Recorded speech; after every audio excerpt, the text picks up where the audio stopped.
Hi everyone, welcome to the seminar. Today we have Nathan Laxague presenting for us. Nathan is an assistant professor of ocean engineering in the Department of Mechanical Engineering here at UNH. His primary research interest is in the application of experimental observational techniques for understanding physical air-sea interaction processes, particularly at the scale of ocean surface waves.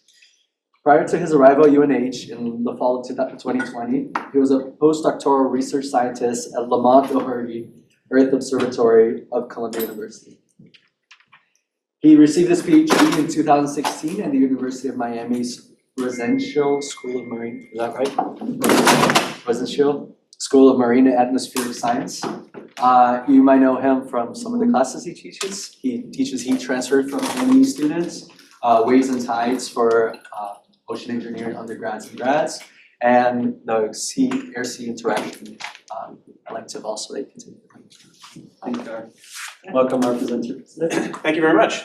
So yeah, as was mentioned, the title of my presentation is Rapid Characterization of Air-Sea Fluxes and Marine Atmospheric Boundary Layer Structure. A little bit of a mouthful there.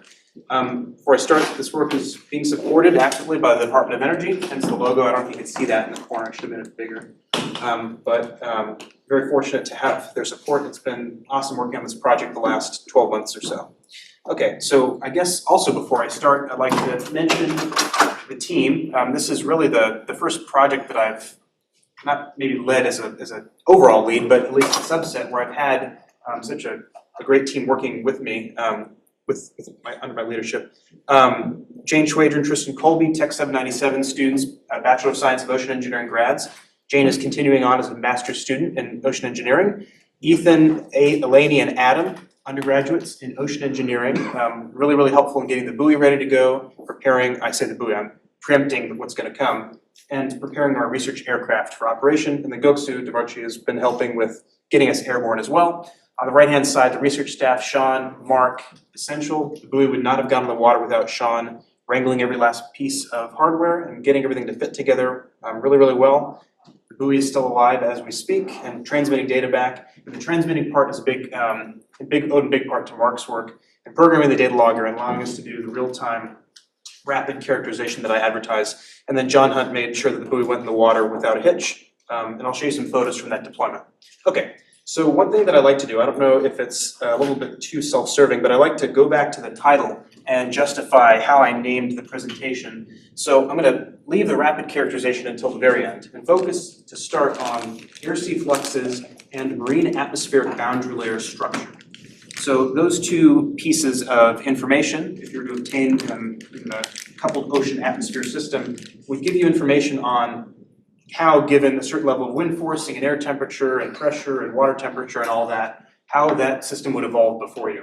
And so you might be interested in obtaining these pieces of information because you want to improve weather forecasting, marine forecasting, climate modeling, but this is a Department of Energy funded project, and this particular project is, even though it is basic fundamental science in some way, it is focused on something a little bit more near term, and that would be marine renewable energy. Well, I shouldn't say marine renewable energy. Renewable energy in the marine environment, but capturing that energy from the atmospheric boundary layer specifically. So this is a figure that I borrowed from Shaw and co-authors in Wind Energy Science. You can see a drawing, a schematic. Oh, people on Zoom can't see my laser pointer. That's okay, I'll just gesture. So you can see drawings of these wind turbines floating or moored, whatever. They are in the ocean, standing above the ocean. And there's two different panels here, convective atmospheric boundary layer and a stable atmospheric boundary layer. I'll use unstable and stable or neutral, somewhere in between the Goldilocks zone. And you can see that, let's say that you were able to make a measurement at 2-3 meters above the water surface from a buoy, measurement of the air temperature, the wind speed, the humidity, and you wanted to extrapolate that up to the rotor height because you wanted to perform some sort of real-time processing to change rotor characteristics. Well, depending on not only how fast the wind is blowing, but also how rough is the surface, and what is the difference between the air and water temperature, those would produce different convective environments or different stratification scenarios. And you can see this little blue curve right here, that theta is the potential temperature. And so you can think of it like a pressure scaled temperature. You take your sea level pressure well, really, what you're doing is you're taking a parcel of dry air up there and you're adiabatically compressing it down to sea level pressure. The idea that way you can compare these lapse rates or these vertical temperature profiles without having to worry about any changes that might be arising due to pressure variations as you move up higher in the atmospheric boundary layer. Okay, so I typically live in this lower layer, the surface layer, or even in the wave boundary layer. So the work that I'm going to be talking about today will be involving making measurements down here and trying to, and also making measurements up there with an aircraft for the first time that I'm doing this, and try to connect the two. So basically come at the same problem from two different sides, tunnel through the mountain from either side, and see if we can meet halfway in the middle. Okay, so that meeting halfway in the middle is going to require some knowledge about what's happening at the interface, the air-water interface. This is borrowed from a paper that came out this year by Justin Stopa and co-authors, two of whom are researchers here, Doug Vandemark and Mark Hemond over in Opal. And what they did was very, very clever and economical use of publicly available data, or I don't know if the SAR was publicly available, but they took a bunch of images of the sea surface. These are images, pseudo-images, they're synthetic aperture radar. This is, I don't know if it's Sentinel, I forget the satellite that it's on, but anyways, microwave radiation scattered off the sea surface. So you basically get all the modulations that you see, those larger scale dark shapes, those are the result of fronts or waves or atmospheric signatures that are pushing together the water roughness patterns. So you can actually get an idea of the atmospheric thumbprint on the sea surface. And so there are 12 different categories of roughness patterns that they identified, among them wind streaks. So I believe that would be, it's really tough to see in here, but this is like looking at your TV static at night. So imagine that this is like the, you stare at it for long enough and you see a sailboat. So in the upper left-hand corner, that's just pure noise, static. Thank you. There is a little bit more structure, increasing structure, wind streaks going into microcells, fronts, ocean fronts would be down here in panel H, and then down there an I is internal gravity waves. So oscillations of the picnic line, giving you surface convergence and divergence, bunching together the scatterers, so you see these beautiful ripple-like objects that show up in satellite and marine radar.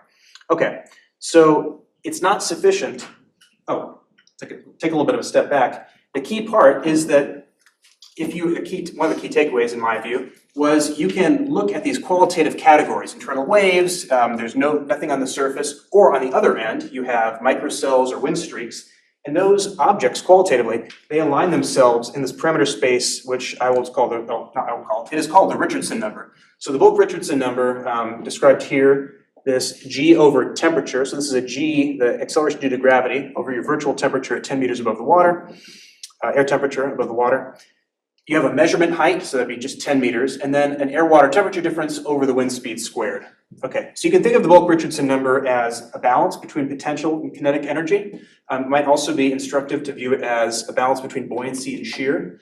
And so if you look where the Richardson number is positive over here, the dominant features are internal waves, nothing on the surface.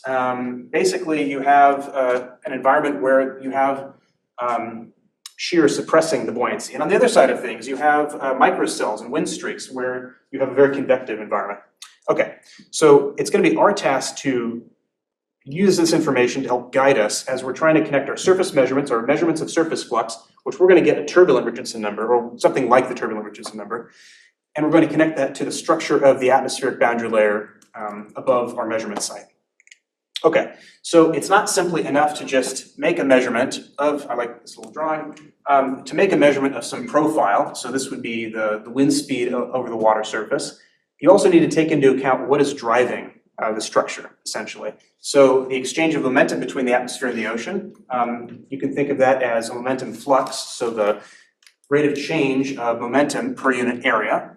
But you also have heat fluxes, sensible heat flux, latent heat flux. So sensible heat flux, this is the sensible in the sense that, no pun intended, but rho CPT, you may have learned about it in thermodynamics.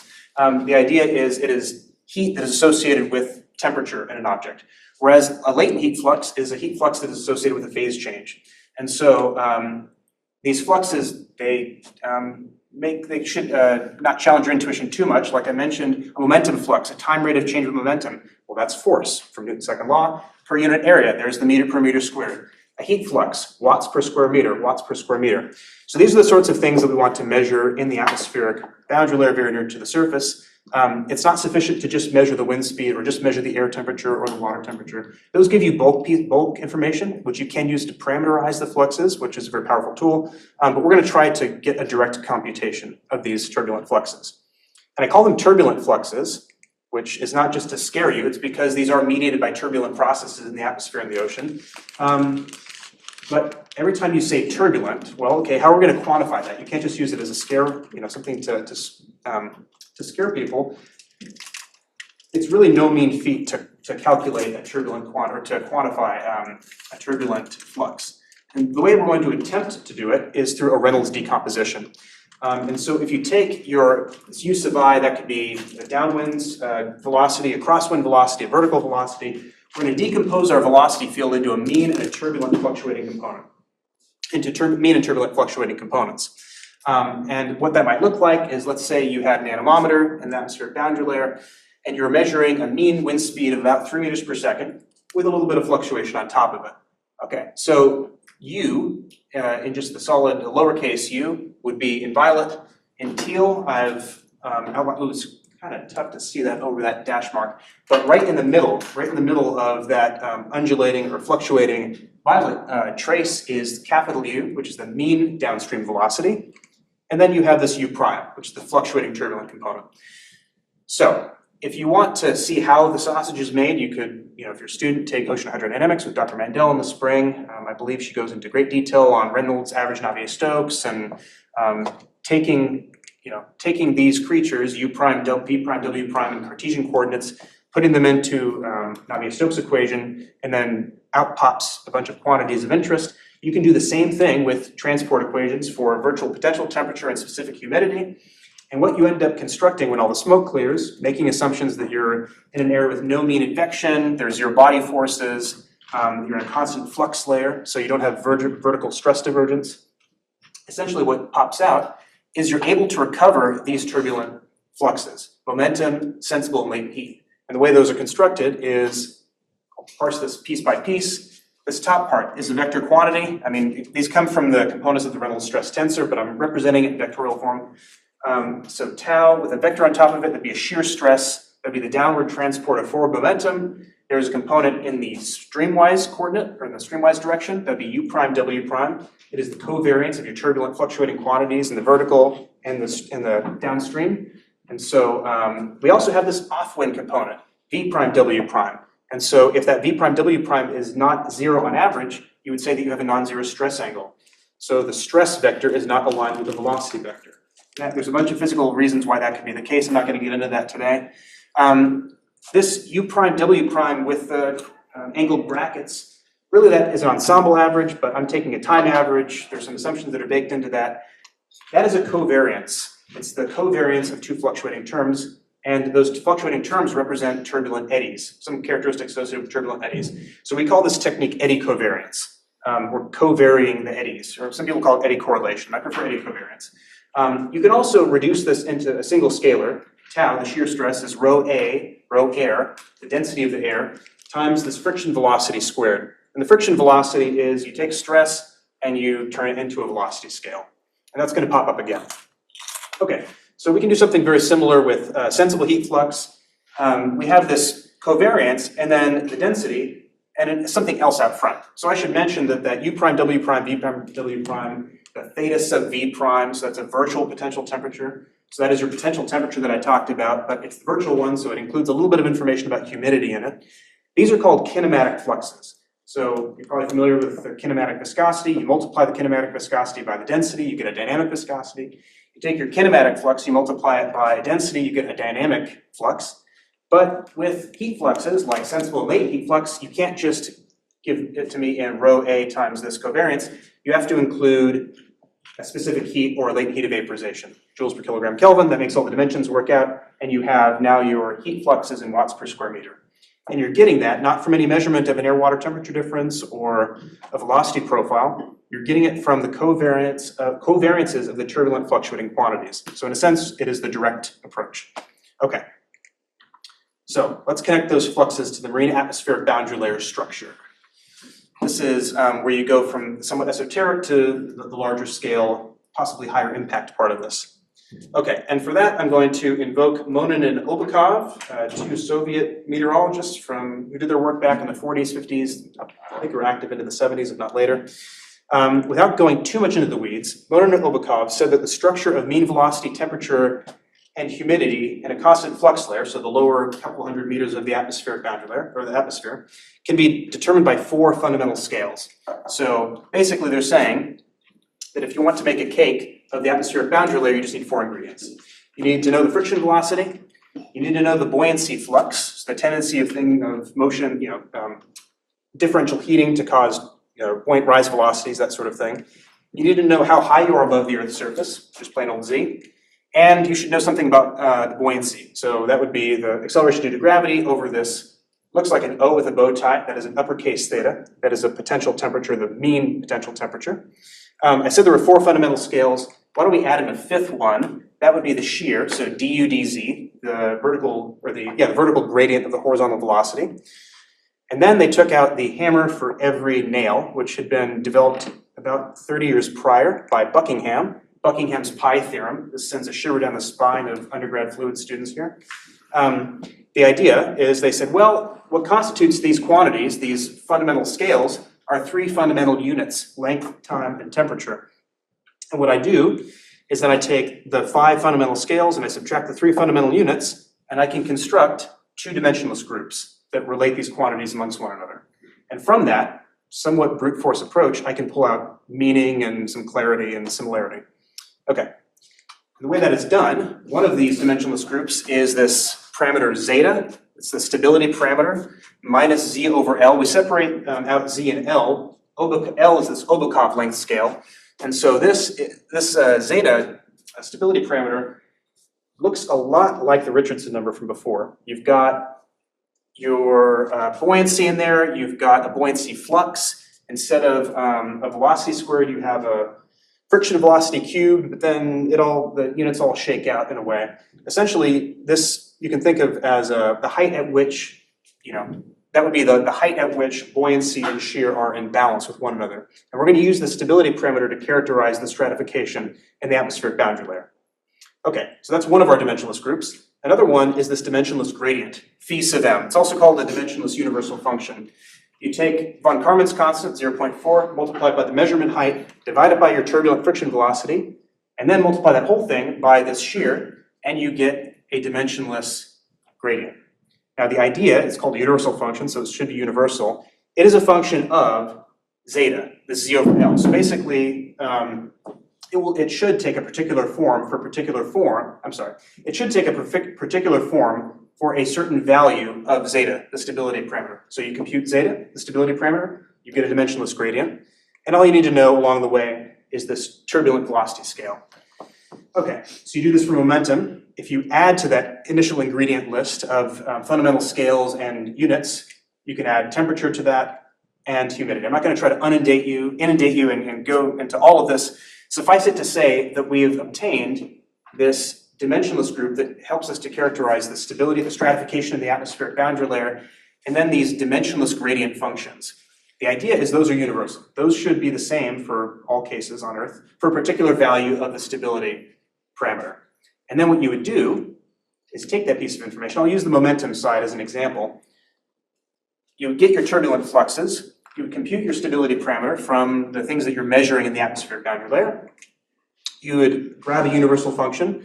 The one that we typically reach for are the Bussinger-Dyer formula, which were, people laugh, but it works. They were obtained from measurements made in the wheat fields over Kansas in the late 1960s, and then processed in the 70s, the famous Kansas experiments, pretty iconic measurements in micrometeorology. And then you might integrate this gradient with respect to z to obtain an estimate of your horizontal velocity. Okay. I'm going to need a drink of water, and then I can show you some of the graphics that this math produces. Yes? Quick question.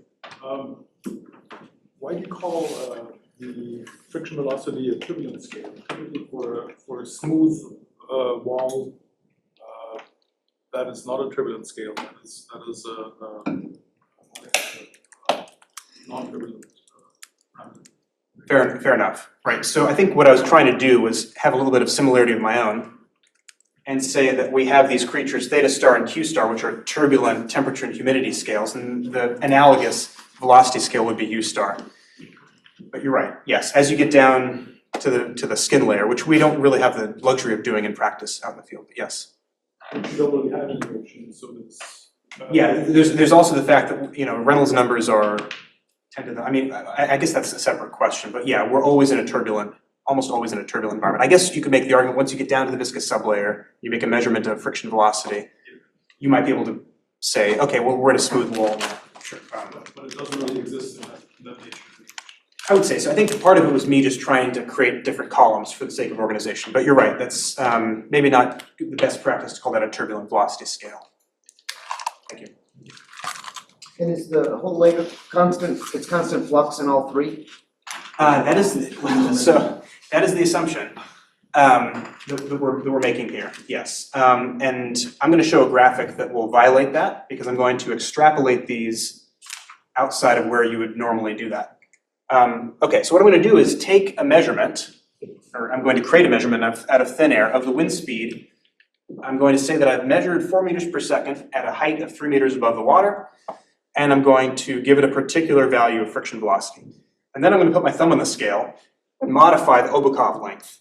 I'm going to start with really convective, unstable conditions, and I'm going to then increase the stability.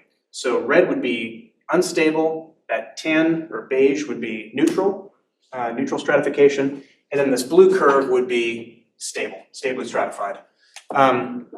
Major caveat to this, stable boundary layers tend to be compressed, and as we will see, a lot of the turbulent stress is actually suppressed, it's diminished in these types of boundary layers. And so this isn't really a great apples to apples comparison. In practice, for this blue curve, you might have a smaller friction velocity, so that actually might shrink down your constant flux layer and shift it to the left. But the reason I'm showing this is because it's not enough to measure just the wind speed and even the friction velocity. You can't just measure the wind speed and the turbulent stress or the momentum flux, or the heat fluxes. You also have to characterize the stratification, because that has a major impact on what's happening. Look, at 100 meters, if you're interested in characterizing flows at the height of hubs of wind turbines, that's where a lot of the magic is happening from the point of view of stratification. Okay, so what are the observational tools that we're bringing to bear to study these problems?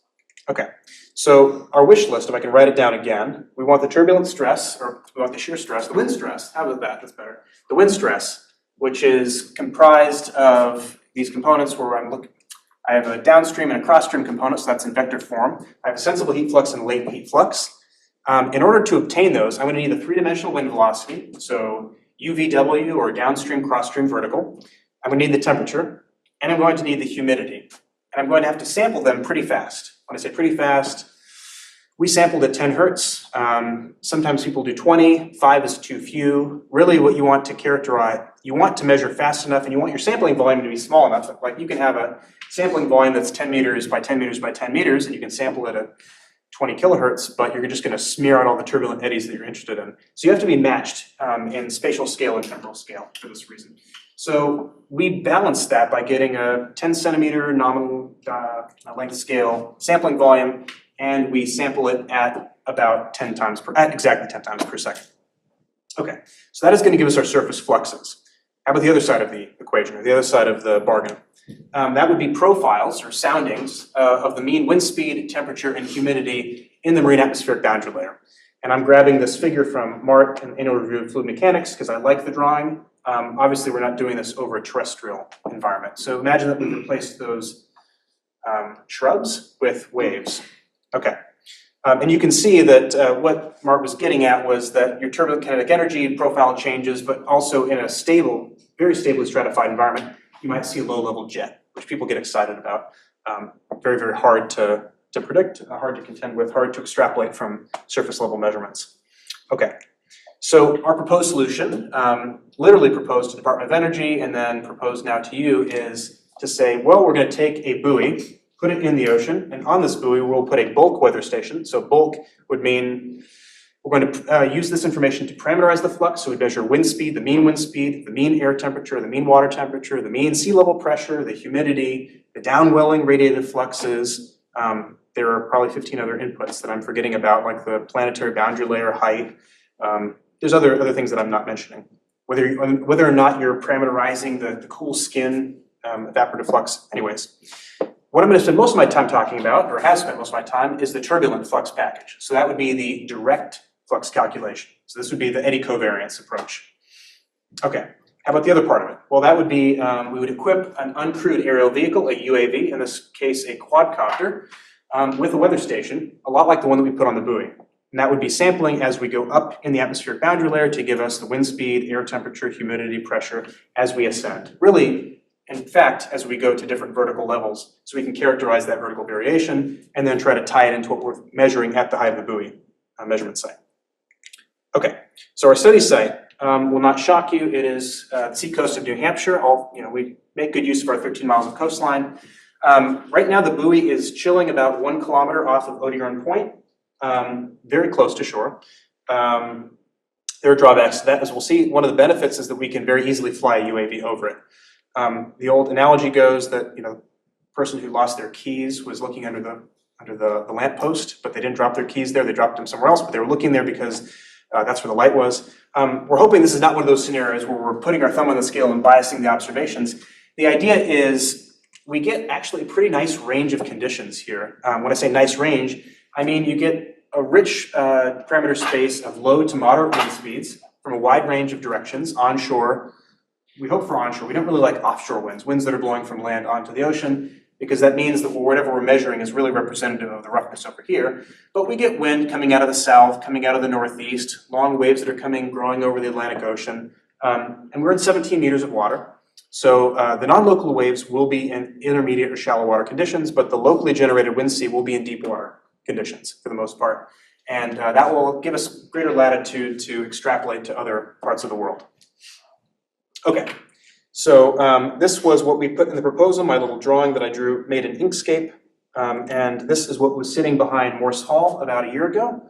Jim Irish brought it over with him from Hui, and I think its last use before it was derelict was as a marker for Doug Vandermark's group. They just put a light on it and they said, please don't hit us. This is our little dummy buoy.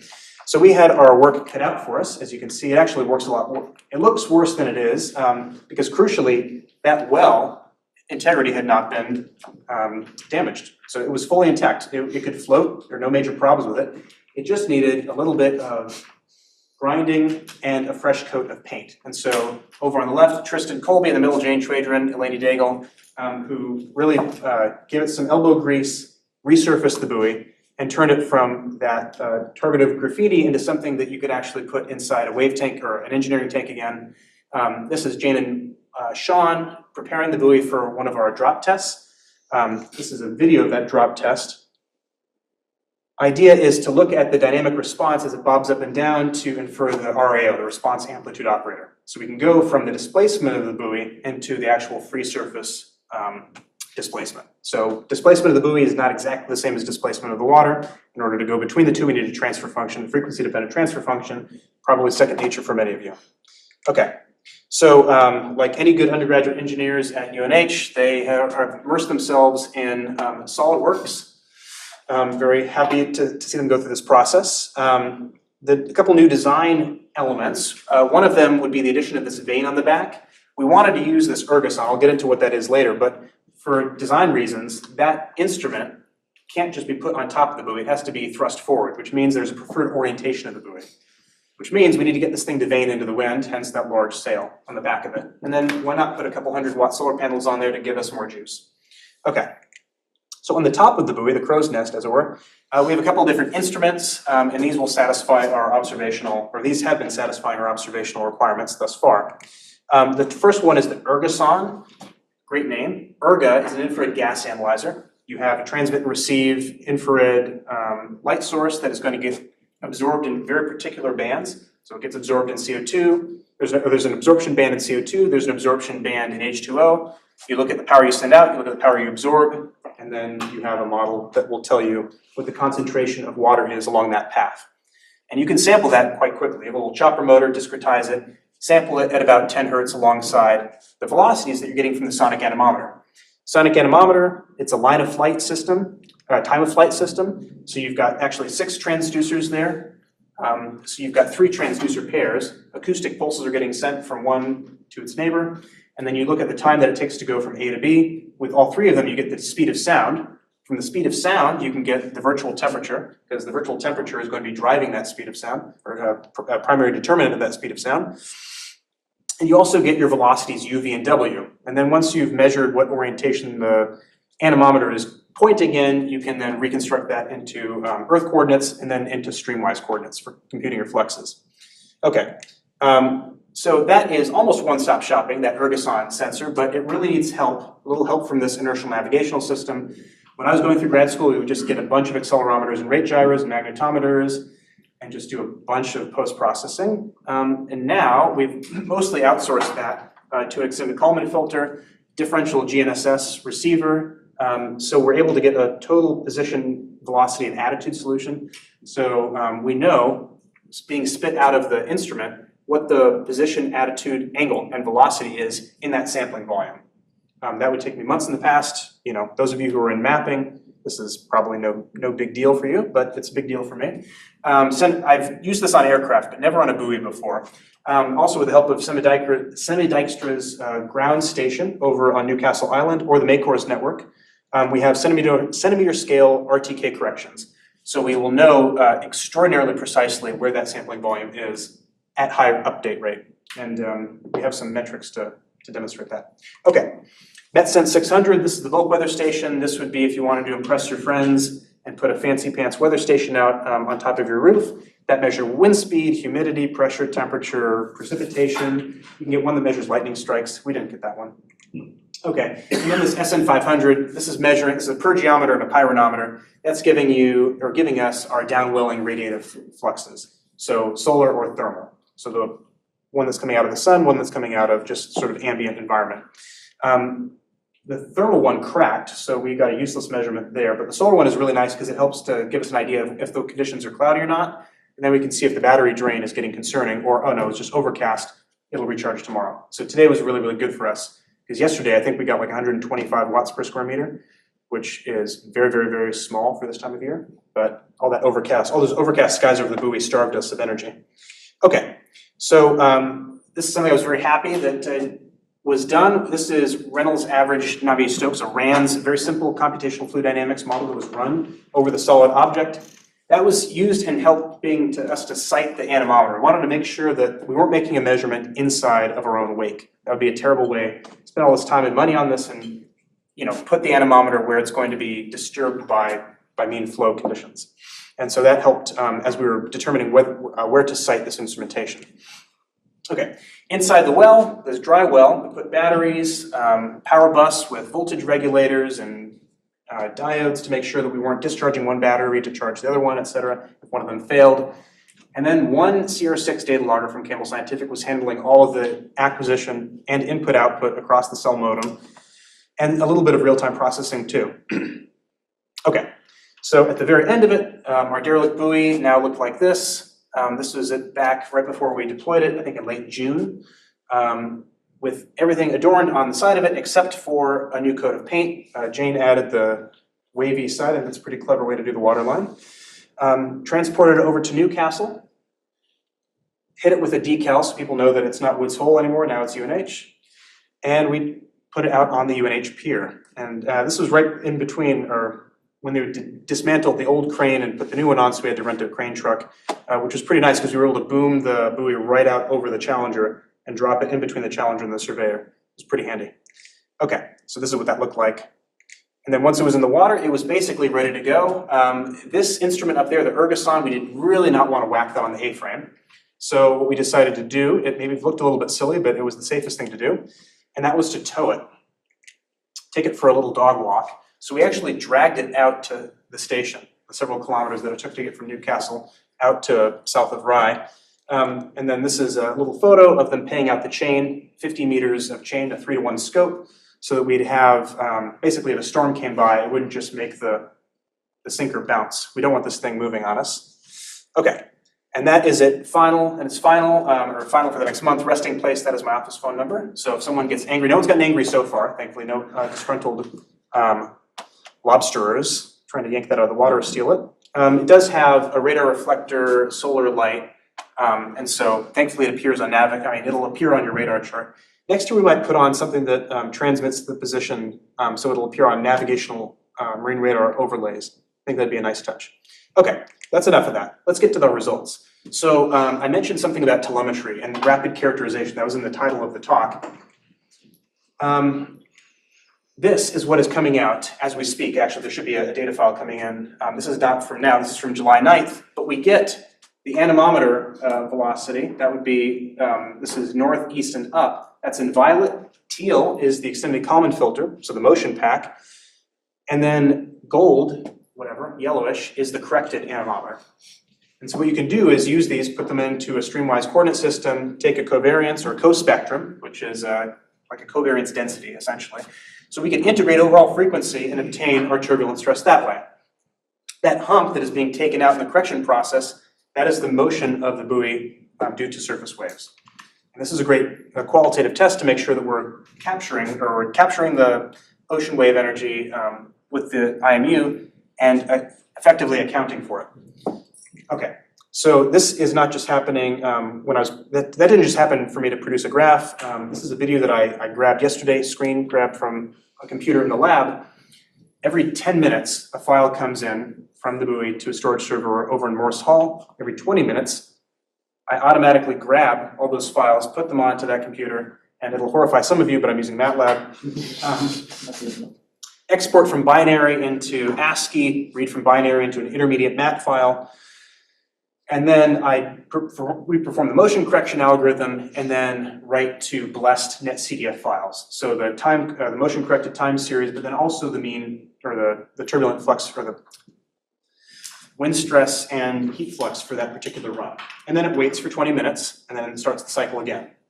I tried to do this last time and I looked like a fool, so I'm going to try to do it now. We'll see if I look like a fool.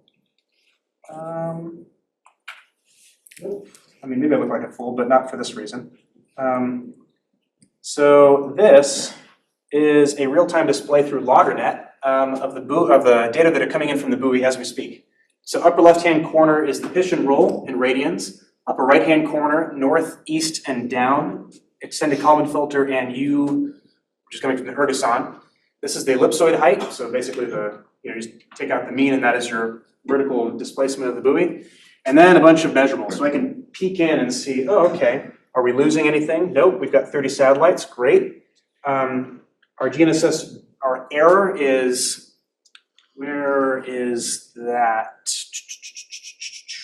Oh yeah, about 1 centimeter RTK error, and I was seeing something on the order of 0.2 degree, 0.1 degree dynamic accuracy for the heading. So that is what is allowing us to do these real-time motion corrections. Okay, now back to the regularly scheduled programming. Oh, no. We're gonna want to go to, there we go, it's hiding on me. Okay, so this is a time series. This gets printed into a PNG and then dumped on the lab website. So if you go to our lab website, unh-castle.github.io, you will see a page that is being updated every 30 minutes that has battery voltage, if you care about such a thing, the wind speed, if you want to know what the wind was like 20 minutes ago, south of Rye, there you go. If you're curious what the air and water temperature are, those are there for you too. We have the significant wave height and peak wave period. And then this is important for computing the fluxes. If you just want to know the wind speed, you don't really care which direction it comes from. If you want to measure the flux, then you don't want to be measuring or computing that flux from wind that's coming directly off of land. And so I create this shaded region, and you can see that from 45 to 225, so winds that are coming from the northeast all the way down to the southwest, that's our permitted region. And then we would say, okay, we want the wind to be coming on the buoy plus minus 90 degrees, so we don't have wind that's coming from behind it, getting all washed up. And what you see is the time series of the wind stress. The violet would be eddy covariance, the turbulent stress, I've been calling the turbulent stress. And then teal is from CORE, the coupled ocean atmosphere response experiment, basically the gold standard for bulk parameterization. Those three little dots that are neglected, those are falling outside of our region where we say that's acceptable. So this would be these would be winds that are coming from Hampton. So bunch of data that we have low quality or low confidence in. Okay, so the buoy generally does a good job of orienting itself into the wind, especially under high wind forcing. But for some reason, it's about 30 to 45 degrees to the right of the wind. So I imagine that's something to do with the solar panel orientation. We may have to fix that in the next year. But essentially, yeah, anything above 2 meters per second, we do a pretty good job of veining into where we're getting a good measurement. Okay, so these are the measurements that you would get from a NOAA, from an NDBC buoy. Wind speed, air temperature, water temperature, significant wave height. I'm going to layer on top of that, though, these fluxes, the eddy covariance fluxes, and the core fluxes. So momentum flux, sensible heat flux, and latent heat flux. Core does a great job of estimating the sensible heat flux. I think latent heat flux and momentum flux are a little bit more challenging for a variety of reasons. I mean, you can see a greater disparity there. Okay, so let's put this to somewhat more good use. On the left panel, on the left side, I have air temperature minus water temperature. So anything above there says the air is warmer than the water. Makes sense, especially in the summer. On the right-hand side, this orange part, that is zeta, stability parameter. So it would make sense, at least qualitatively, that as the water temperature got warmer than the air temperature, you might expect a negative stability parameter, which is saying you have unstable stratification, and then the converse would be true. Really, we need to have, well, I guess I'll let you interpret that. Okay, so we can pull out the stability parameter every 10 minutes, and we have been continuously since July 9th. I'm going to be using U10. I've used it already.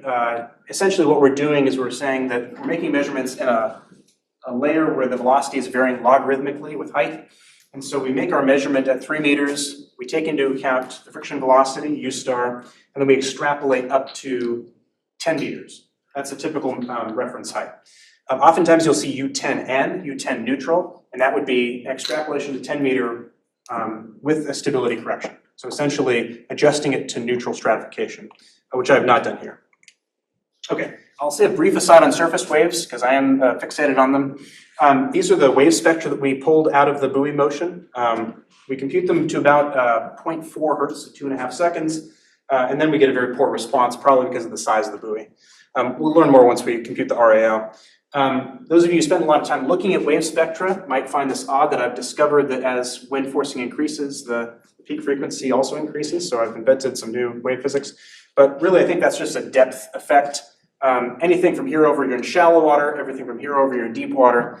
And so this is where waves really start to feel the bottom. And so this is probably a couple of really extreme storm events, really very ultra young wind sea. And so we probably weren't getting fully developed seas. This is probably the more mature seas. So what we'll have to do is take a deeper look at the data, specifically at the wave age. That's something, looking at the wave age and the wave steepness, we can really sort of separate what effects are solely due to where we chose to make our measurements and which ones are more broadly generalizable. For example, this would be the wave age. And so as this quantity decreases, you get younger waves, so more strongly forced. So this might be swell, this might be very, very young, impetuous wind sea. And then those vertical bars that I've attached on there, the thicker ones are the interquartile range, the thinner ones, the interdecile range. That gives you an idea of the sort of range of variability. Still pretty low to moderate wind speeds. And so we're hoping that fall will give us more exciting observations. Okay, so this is one thing that I've been driving towards. If you take all of our wind speed measurements and friction velocity measurements and you plot them colored by the stability parameter, I've inverted the scale, so now red is the lowest, blue is the highest. You can see that the stably stratified cases for a given level of wind speed are actually lower friction velocity, and the unstably stratified cases for a given wind speed have higher friction velocity. And then once you get to a certain level of wind speed, that disparity really disappears, and you get to more neutral stratification. Shear dominates the effects of buoyancy. So it was very neat for me. I was very happy to see this because it confirmed my priors, but also it showed that we were really getting at what was happening out there over the water. Now you don't have to look at a single data point for a single measurement of stress. You can keep your frequency information with these co-spectra. And so you can say for a given wind speed band from 0 meters per second to 1 meter per second, the blue curve is stable, the beige curve is neutral, the red curve is unstable. That for every wind speed level, those stably stratified cases just have a lower spectral energy density. So this would correspond to a lower momentum flux than this. And so, yeah, if you recall those profiles that I showed earlier, sure, you get really incredible growth in a stable boundary layer, but that's keeping the wind stress constant. When in reality, for a given level of wind speed, you can oftentimes expect to have a suppressed or a diminished level of wind stress. A couple of things that peak at about 0.4 hertz is pesky. We need to examine why there's a little bit of motion there. Is that wave energy? Is it something to do with resonance? We'll have to figure that out once we pull the buoy out, compute the RAO, and take a deeper look at the motion correction algorithm. Okay, so with my 30 seconds left, I don't know, we're gonna talk about the other part of this, getting airborne. So we took a free-fly Alta-X aircraft and put a commercial off-the-shelf Blue Halo weather characterization payload on there. Has all kinds of neat bells and whistles, but I'm not gonna spend too much time talking about it because it is dead as a doornail. It went RMA after 0 flights. So that made us very sad, but instead of sulk, we decided to, this is with the help of Ethan, Jane, and Goksu. This is homemade with carbon fiber and duct tape and pipe clamps to really sturdy it up, and then steel guy wires to make sure that this thing, this 1 and a change meter pole, could get us high enough above those rotor blades and make a clean wind speed measurement. Here's another view of the payload. That top part is a sonic anemometer. Just the sonic anemometer, no bells and whistles, so we get wind speed and virtual temperature from the speed of sound. And then that is a more complete, although more compact and cheaper weather station, but that gives us relative humidity, virtual temperature, and pressure. You put all that together, and you can obtain these soundings, or the profiles in the atmospheric boundary layer. So you might have seen this on the seminar flyer, something like it at least. That little square down there, that is the buoy wind speed measurement, and this curve right here is the UAV profile. On the left, wind speed. On the right, virtual potential temperature. That is the water temperature, taken about 50 centimeters below the water level. And then this is the air temperature, or the sonic temperature, taken by the ergoson. Okay, this is from maybe 10 minutes later and from 10 minutes later. And so I'm not really gonna do much more than show you this. This is just eye candy at this point. It is pretty fresh. We went back for seconds 2 more times, and this is the 4th day of flying. I'm showing the oldest and then the most recent. So on the 24th, we obtained these profiles. Notice up there, minus 65, that is unstable stratification. It's weakly unstable. So you would divide your measurement height Z of 3 meters by this, and you would expect to have weakly unstable conditions, whereas these are weakly stable. And so the hope is to make enough of these measurements in a wide range of forcing conditions with a wide range of stratification conditions to build up a nice little parameter space where we can look to see, okay, if I make a measurement here and I know the stability parameter, how well does MO theory describe what I'm measuring in the atmospheric boundary layer? Or conversely, can we come up with a new set of universal functions that take into account things like surface wave state, if such a thing is prudent? Okay, so I thought this was a pretty good shot. I don't know if I can put that on a brochure. Come to UNH, study ocean engineering. Okay, so that is Ethan trying to get a photo. We were really trying to get a video of us approaching the buoy, almost like a little glamour shot, an aerial shot as we were flying over it. We would go out to the buoy we'd program it to go out over the buoy, go down to 10 meters, and then go up in increments of 10 meters, 30 seconds, come down and then back. It takes about 20 minutes to make a single profile measurement. This is Periwinkle Cove, just south of Odiron Point. Okay, so next steps, I know I'm really running out of time. We're gonna continue to make observations as long as the weather holds out. We need the buoy out there for them to be useful. We're gonna revisit the motion correction and the QC procedures. I think it's pretty good for real time, but it's still not where we want it to be for science grade. We wanna perform additional buoy tests, so do another drop test in the engineering tank, get a good handle on that RAO so we can make good wave measurements, particularly directional wave measurements. Well, next year we'll toss out a spotter buoy, just to give us a low headache wave measurement. And then this last part would be integrating Mono-Novikov similarity theory into our quick plots. So we also basically have this going now without this last part. What we can do is load in the data and it will grab the most recent buoy measurement and we can compare. Basically the plots that I showed before, those can be generated on demand while we're out in the field using a little mobile hotspot. But what happens when we use the turbulent measurements to compute Obakov length scale? Look up a dimensionless universal function, extrapolate the wind profile, extrapolate the potential temperature profile, that sort of thing. And then we're not doing this work just so we can recreate what others have done. We also want to add something new. And I think where that's going to come in is quantifying the role of wind-wave interaction in these flux profile relationships. So what is not encapsulated by existing theory, what is not in bulk parameterizations that probably should be. And with that, I will thank you for your time. I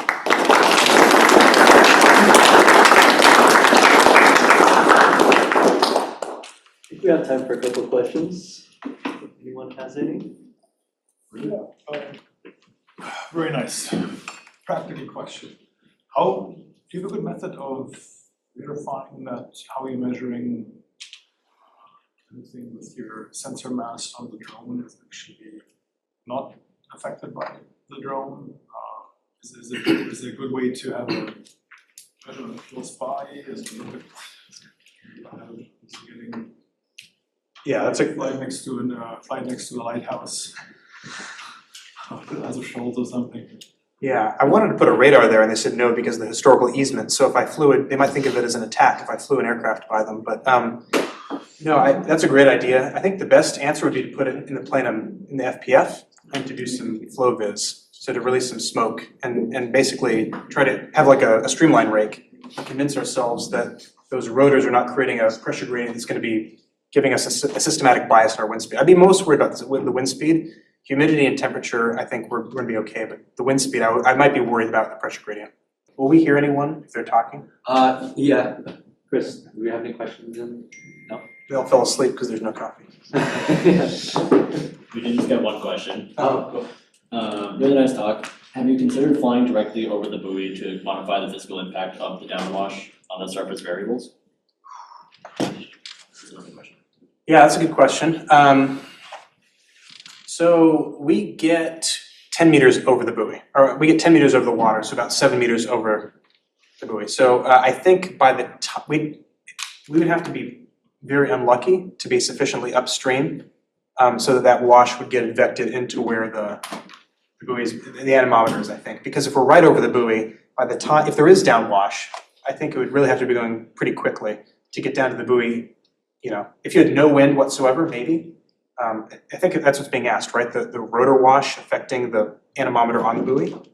Yeah, I think that would require us to be upstream and angled in a very unfortunate position. That's a good question. I worry a little, and personally I worry more about the rotors affecting the anemometer on the UAV. And there are ways to get around that, but they tend to be gas-powered UAV, boom out this really counterweights. I mean, it's a developing field for sure. But the one that we had before, I showed it earlier.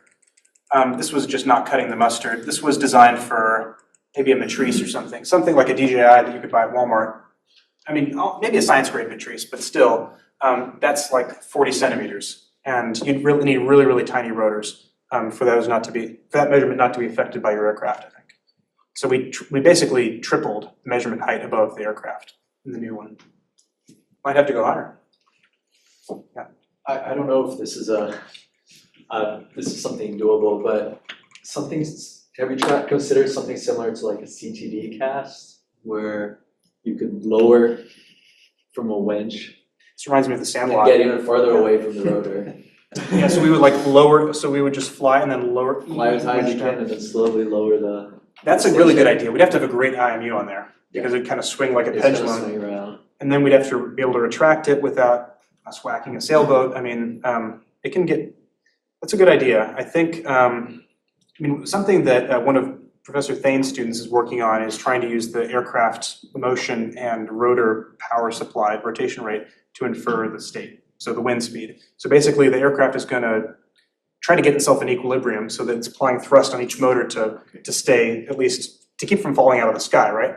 And so there is new developing active research in making that as good as possible. So that could be a good proxy measurement for the wind speed, where you don't worry about the pollution of the measurement because the measurement is just, it's staying exactly where it needs to be. So it's a pretty clever way of doing it, I think. Maybe put some rotors on the things. Yeah. Cool. Thank you. Thank you very much.